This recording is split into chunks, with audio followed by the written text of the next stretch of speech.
5 taon nang naninirahan sa bahay na ito sa Parañaque si Attorney Bruce Rivera. Bukod sa mga display na Buddha, namumukadkad din ang koleksyon niya ng flower vase na makikita sa iba't ibang parte ng bahay na siya raw mismo ang nag-aayos.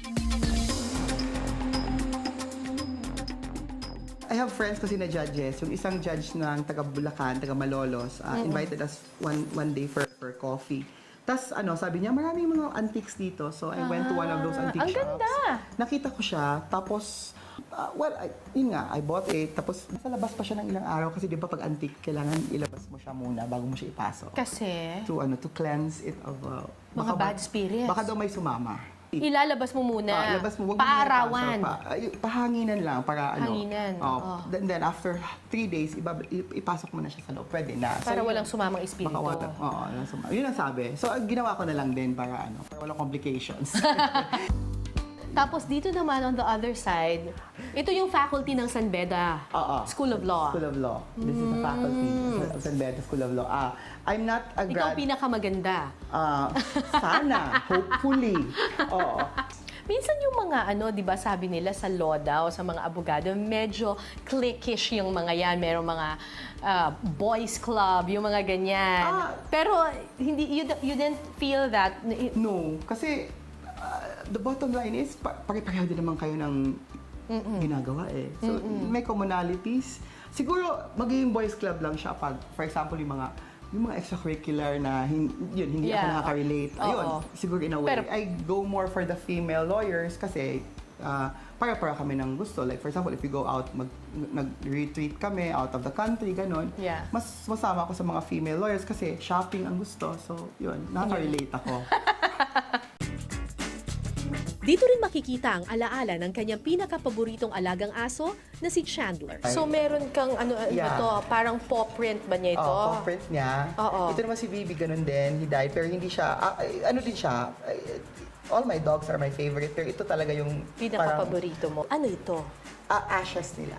Nandito yung ashes niya. Yes. Dito yung So, pinakremate mo sila? Pinakremate ko. So, Oh, wow. So, so I will have, a memory. Ito yung damit niya, ito yung niya. So, yun. Ang dating bahay nila Bruce sa Cebu ang inspirasyon naman ng kanyang dining area. Mula sa dining table hanggang sa upuan nito na gawa sa purong kahoy. Parang ang dating parang lagi kang magba-barbecue in the garden. Ganun yung dating Kasi niya. yung sa father side ko naman sa Mindanao, sa Davao del Sur, ganito din yung kanilang kainan. So gusto ko yung communal idea. So nung nakita ko siya na ganito talaga, binili ko siya. Wow! Bigay as Christmas gift sa akin. It was given to me by... Ang photographer niyan is from Cebu, si Wyman Zaspa. Siya yung nagpa-pageant ako. Ako daw yung reason bakit siya naging makeup artist at naging photographer kasi nagpa-hairdo ako sa isang pageant dati. So nag-hairdo ako, bigyan ko siya ng 50 pesos na pasalamat. Sabi niya, ay, pwede pa nang kumita. So when I visited Cebu, sabi niya, can we have a pictorial? Sabi ko, sige. Pero gusto ko yung magbabae ka for my own, for his own portfolio niya. So I did. 1997 nang napagdesisyonan ni Bruce na tuldukan ang pagiging kontesera at ipagpatuloy ang pag-aaral ng abogasya. Dahil na rin sa angking talino at determinasyon, nagtapos siya bilang magna cum laude sa kursong Political Science. Gano'ng kahirap para sa'yo na mag-transition from being a contesera to becoming a lawyer? Yung student of law. Babe, mahirap siya if you don't want your dream to happen. Kasi ako gusto ko talaga gusto ko maging abogado.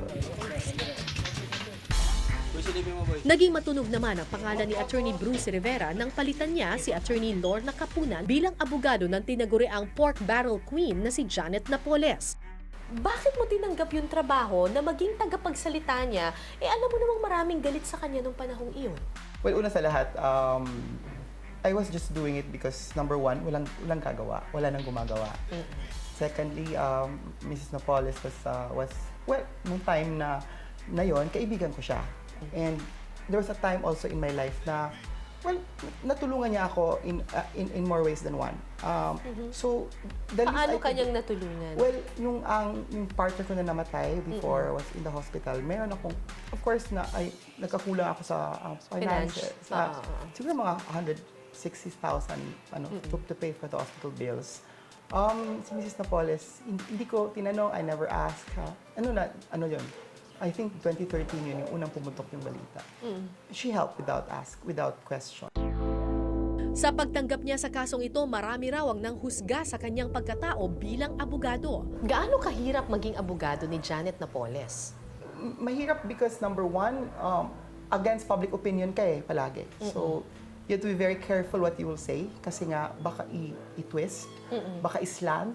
You have to be very careful kung how you act in public kasi nung time na yon, that's the reason why nung time na yun medyo kahit nagpapayat nga ako kasi nakikilala na ako sa ng tao and then people expect na dahil ginawa niya yon, gagawin ko din yon. Kasi ikaw rin huhusgahan. Hindi nila maintindihan na ang trabaho ng isang abogado ay hindi siya kasama, hindi siya extension ng kliyente niya. Palagi nilang iniisip na pag yung kliyente mo ganito, ganun ka rin. So, may mga tao na akala nila, ang laki-laki ng bahay ko, may issue pa nga na binigyan daw ako ng bahay sa Ayala Alabang Village. People would technically call me up and ask me for money kasi nga may pera ka naman, pera din naman namin yan, pwede bang ibigay sa amin, parang ganun. So, it reached a point na ako naman kasi, ang tinuruan din ako na huwag basahin yung mga comments dun sa... So you will get bashed. Yes, I do get that. Attorney, meron kaming gift sa'yo. Oo. Nag-research kami ng something. Open it. Na-excite ako, parang bilog-bilog. Bilog-bilog. Wait. Ayan. Ay!